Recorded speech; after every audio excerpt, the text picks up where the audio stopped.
promise that you never be lonely. I promise that you never be lonely. Hey you guys, what's up? It's Diva the Divine Light. Welcome back to my channel, y'all. I'm going to be talking today about the Pied Piper. As I promised you guys, I was going to talk about that. We are talking about the Pied Piper, though, of R&B, which is A.K.A. Mr. Robert Sylvester Kelly, A.K.A. Mr. R. Kelly, A.K.A. Sylvester the Molester, A.K.A.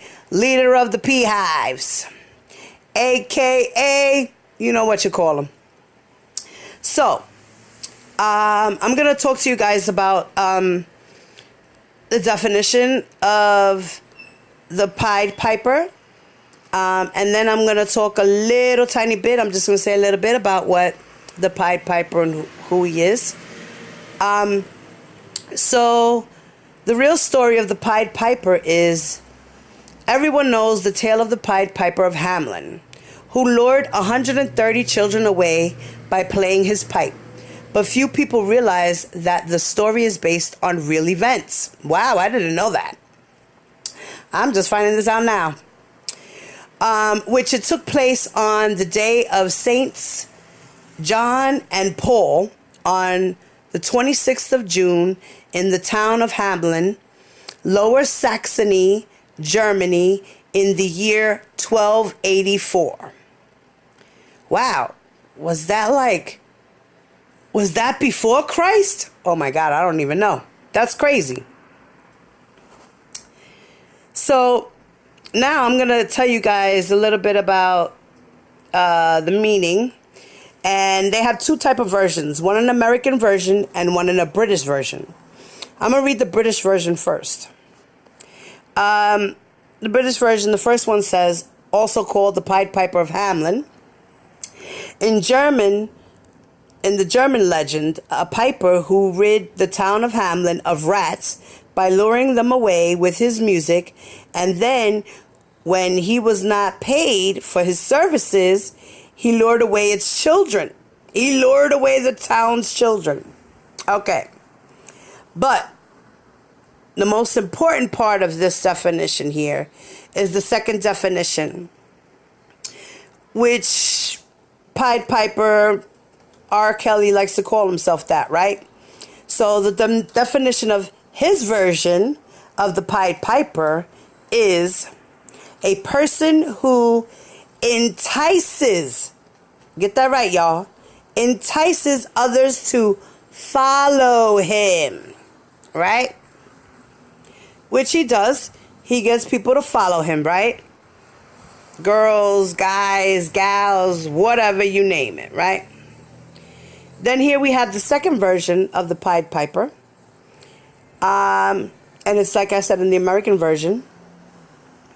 And I'm not even going to read the first one because we just read that. So we know the story and who he is, right? The second one says, a leader whom people willingly follow, often specifically one who leads others into danger or trouble by means of elaborate or false promises. Listen to that again, guys. A leader whom probably willingly follow, often specifically one who leads others into danger or trouble by means of elaborate false promises. Which means what? He's terrible. The Pied Piper is terrible. He leads women into danger. He leads women into trouble. And then he promises them things. Oh, you want a Gucci bag, baby? Oh, you want some Louis Vuittons? Oh, you want a Chanel this? Oh, you want a trip around the world? Oh. But yet these girls are going after money, right? Right. You see the difference? You see the difference now, right? Okay, just letting y'all know because some of y'all are retarded. I can't. It's crazy to me how you people, the beehives, his followers, who are so delusional. Like, come on, y'all, wake up. Damn.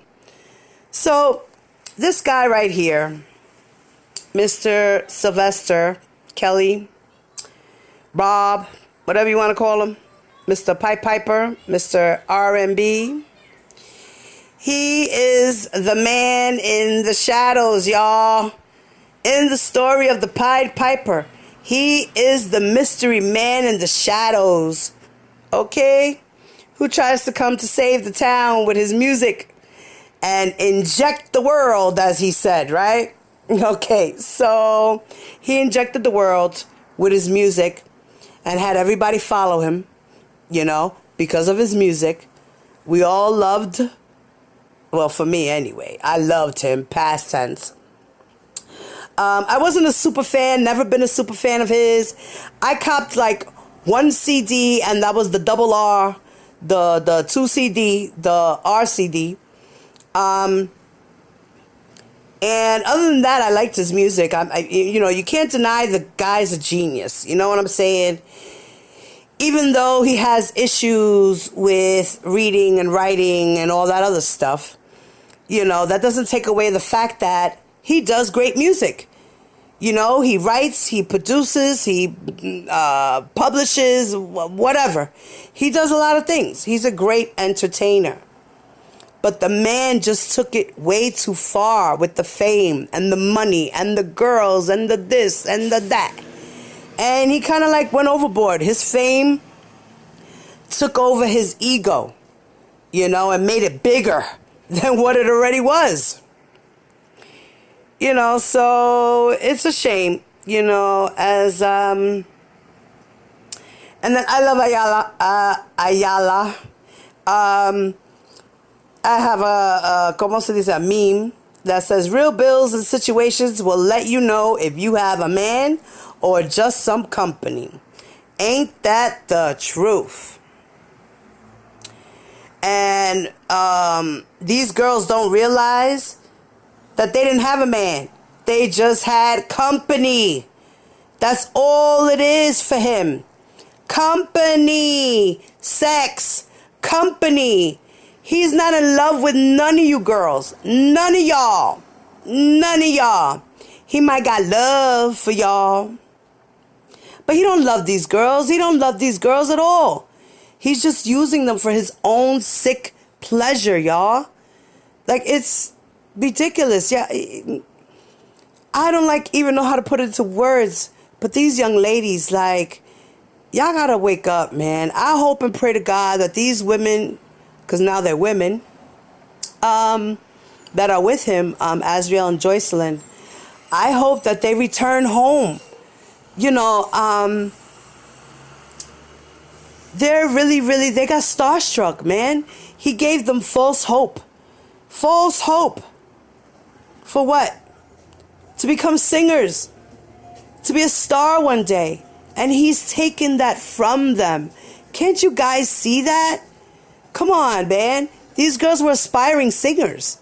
Why is it that they're not out there in the world today doing what they love to do? Sing. Just like him. He just ate their minds, preyed on them, and took over their lives.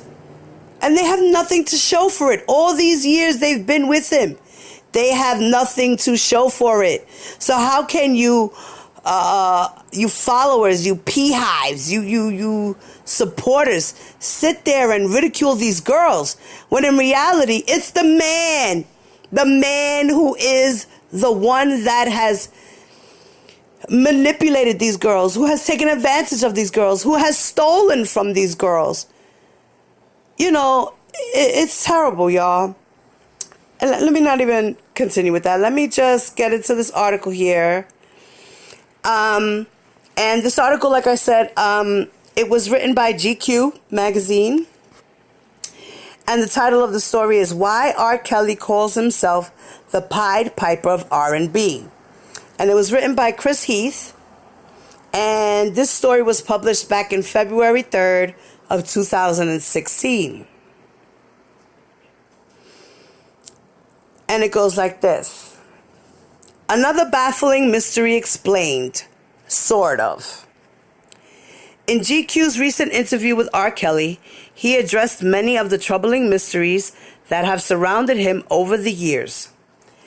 Albeit often in ways that only seem to suggest even stranger and deeper puzzles about who he really is.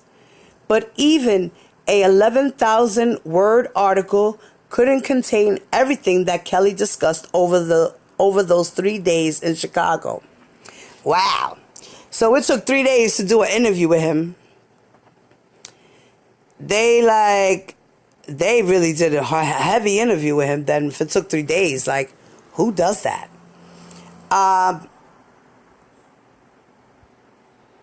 And then the story goes,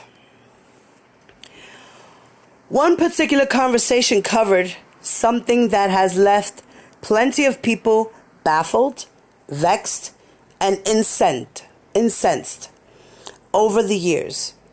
The way that at the height of his legal issues involving alleged sexual predation, Kelly began referring to himself as the Pied Piper of R&B.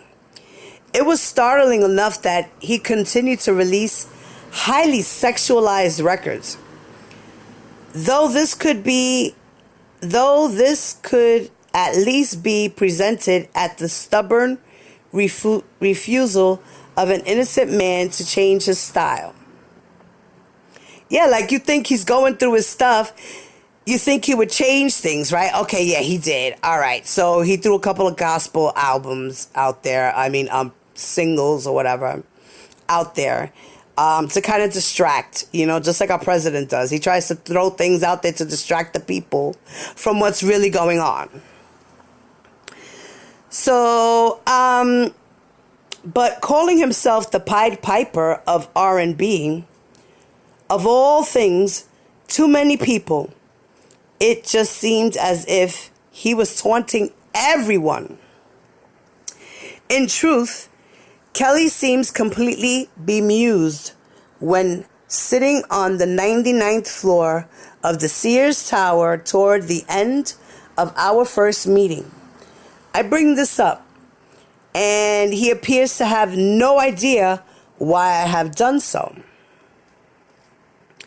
So I guess the interview is going to bring up the issue of the Pied Piper and, why he calls himself that. So I guess he asked him, why do you call yourself the Pied Piper, the king of R&B? The Pied Piper of R&B. So R. Kelly goes to say, and I quote, I started calling myself the Pied Piper, he explains, when I started using the flute sound in my music. He starts listing songs in which he used, he mentions Fiesta and Snake. And then the interviewer says, I mention Step in the Name of Love, the first of his own songs where he actually refers to himself by this name. I was the Pied Piper. R. Kelly says, blew a flute. I started calling myself the Pied Piper because of the flute. But I say, the interviewer says, but I say, did you understand why people thought that was strange?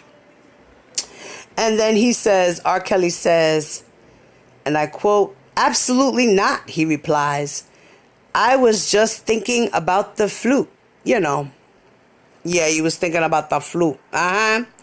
You was thinking about the girls dancing to your flute. That's what you was thinking about. But I continue. Do you know the story of the Pied Piper? So this is what the interviewer asks him. And he shakes his head and he says, and I quote, I don't really know the story of the Pied Piper. I don't read stories, first of all. I just remember either a rabbit or a rat leading people out of the village with a flute. And he laughs at the thought. That's all I can tell you, he says. Really? Yo, seriously? If he didn't read the story, somebody told him the story. Oh my God. Somebody told him the story. As he says, he just remembered either a rabbit or a rat leading people out of the village with a flute. So why would you call yourself the Pied Piper?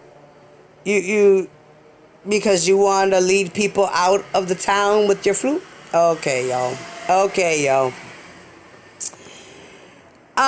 So now I have the surreal experience of explaining to someone who has been calling himself the Pied Piper of R&B for over a decade. Through a parade of underage sex accusations, the fable of the Pied Piper, as it is most often told, and as I know it, how the piper was hired by the people of Hamelin to lure away all of the town's rats with his music. And then, when he did so, and the adults of Hamelin refused to pay him, how the Pied Piper took revenge by luring away all of their children and killing them.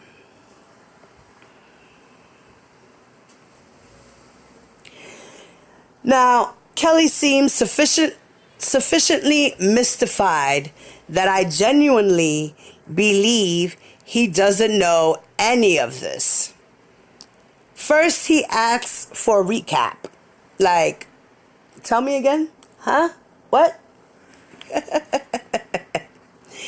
So R. Kelly says, and I quote, he let all the question mark, like, he let all the what? He says,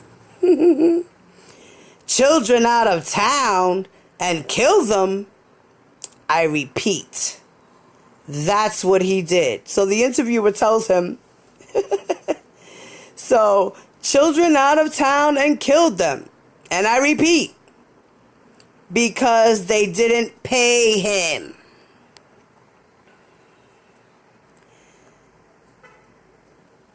So he says, yes. And then the interviewer goes on to say, I offer another summary. The Pied Piper, I explain, is a kind of bad guy who does terrible things to young people. So the interviewer is trying to let him know, listen, you know that story, but let me tell you what this guy is. This guy is a bad guy, and he does terrible things to young kids, as per you do, right? That's what he really wanted to say. So, because they didn't pay him, he repeats, as though he's still discussing the narrative. I'm sorry, pardon me. As though he's still digesting the narrative. He sits there in despair. Can you believe that? He was sitting there like, what? Like, I never knew that. What are you talking about, dude? Then he says, R. Kelly says, oh, wow. I never knew that. I never ran into no story like that. I will learn over and over again that R. Kelly's relationship with both mundane reality and the truth seems to be a very complicated one. But as he tells me this, I do believe that he truly didn't know. With almost anyone else in his situation, it'd be impossible to avoid knowing of at least some of the criticism that has rained down upon him for giving himself this nickname. But for the obvious reason that his reading ability is still limited, Kelly may be the one celebrity who truly does not read his own press. This is facts. He don't read none of it. People just go back and tell him. They be texting him, calling him, coming to his house. Like, yo, dude, do you know that there's an article about you saying fulana did this and fulana did that? Oh. You know, that's a sad situation. I don't mean to laugh. God forgive me for laughing at somebody who's, illiterate. I don't think that's funny at all. But the story's funny.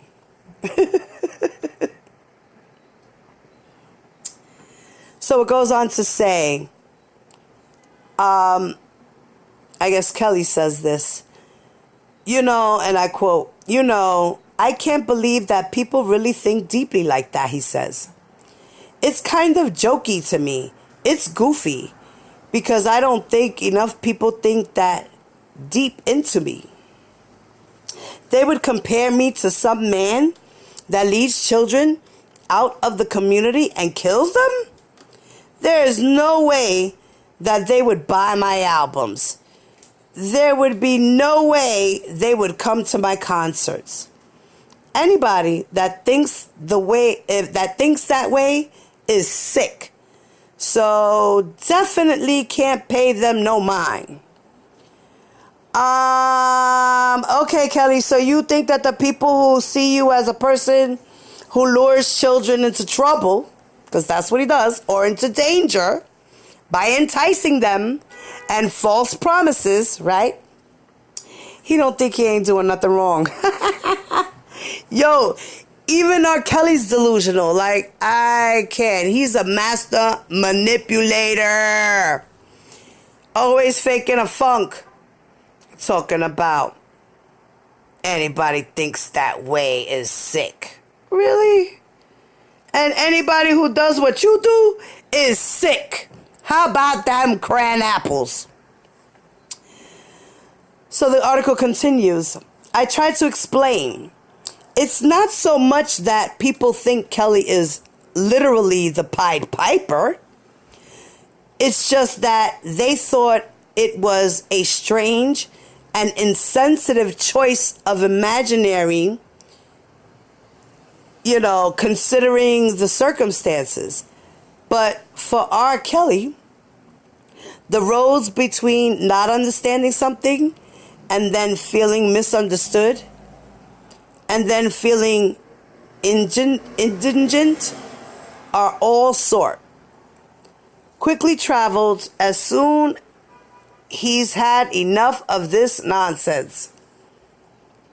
Wait, let me read that shit over. I sounded retarded. Like, really, I can't. Sometimes I can't with myself.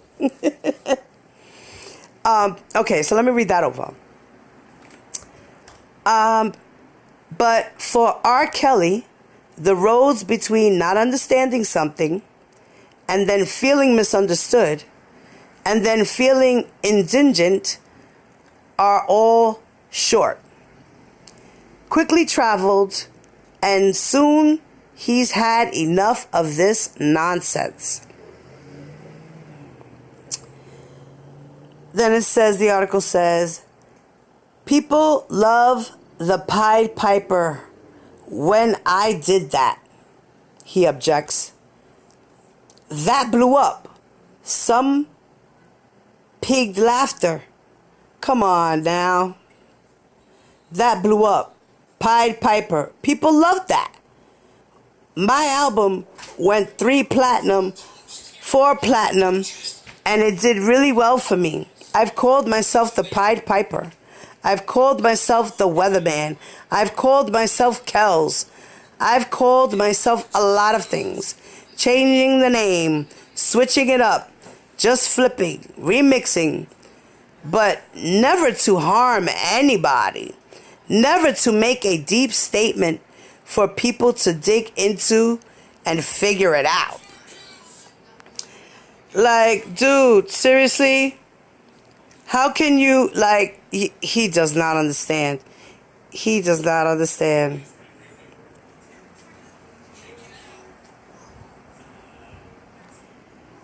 So now he says, wow, he says. But okay. He says it as though he's just another person out here trying to live his life in a good way. And that even when you do that, there is simply no telling what all these weird troublemakers will think up and throw at you next. As if this is just one of many examples. Okay, guys, so this is the picture of the Pied Piper that was attached to the article. I just, he's a hot fucking mess. He's a hot mess. Yo, Kels, listen to me. Beehives, listen to me. Y'all gotta get it right. Y'all have got to get it right. Your king is not coming home. And I repeat, he is not coming home. And I have this to say. Don't worry. Some people are their own punishment in life. And that is a fact. This man is his own punishment. Do you hear that, Beehives? His own punishment. Stop blaming the girls. Stop blaming the families. Blame that dude. He is his own punishment. He is his worst enemy. And I can understand, and I feel bad, that he was molested. I'm sorry that he went through that. Should no child go through that ever in their life. Ever. And I understand he's just repeating what he thinks is okay because he went through it. He never got help. He needs help. He really, really needs help. And, he also needs a little jail time. Yes. I do believe this. He needs some jail time. He's got to do time. You do the crime, you do the time. I understand that you're sick in your head and you don't know what's the norm because for you, you were raised to think that that was normal. Incest, abuse, sexual molestation. You thought all of that was normal. I'm sorry, honey, it's not. It's not normal. And you must pay for your sins. You got away with it back in 2008, but you're not getting away with it this time. Hashtag time's up. Hashtag mute R. Kelly. And guys, I'm out. Those were my last words. I'm leaving you with that. Thanks for liking. Thanks for subscribing. Thanks for sharing. Please put your comments below. If you have any type of comment about this, let me know what y'all think. And Diva is out. Peace.